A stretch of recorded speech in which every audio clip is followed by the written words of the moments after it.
Wara li kellhom jikkuntentaw jiġbru ċ-ċertifikat tal-gradwazzjoni mill-uffiċċju ta' reġistrar is-sena l-oħra kawża tal-pandemija, l-Università ta' Malta mit-tnejn bdiet tittella ċ-ċerimonji tal-gradwazzjoni fis-sala Ser Temmi Żammit għal gradwati tal-2020 fil-livelli ta' diploma u baċellerat. Dawn se jibqgħu għaddejjin sa nhar l-erba' 24 ta' Novembru. Sabiex setgħu jinżammu dawn il-gradwazzjonijiet u fl-istess ħin jitħarsu l-protokolli maħruġa mid-Dipartiment tas-Saħħa Pubblika, fis-sala qed jiddaħħlu l-gradwati filwaqt li l-qraba tagħhom qed jintalbu jsegwu b'mod dirett iċ-ċerimonja taħt tinda fuq big screen f'parkeġġ numru 6 jew fuq is-sit u l-paġna ta' Facebook tal-Università.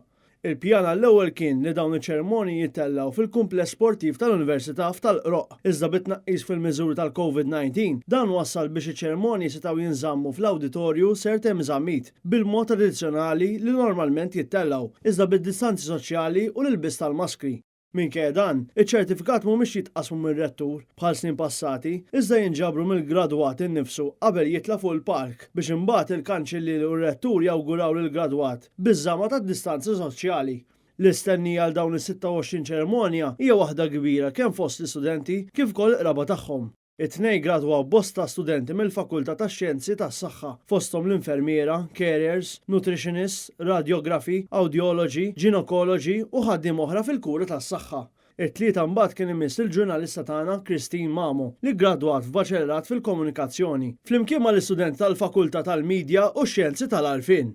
F'dan il-jum iggradwaw l-istudenti mill-fakultajiet tax-xjenza, tat-teoloġija, tal-inġinerija, tal-ekonomija, management u accountancy, kif ukoll il-gradwati mill-Istitut tat-Teknoloġiji Aerospazjali.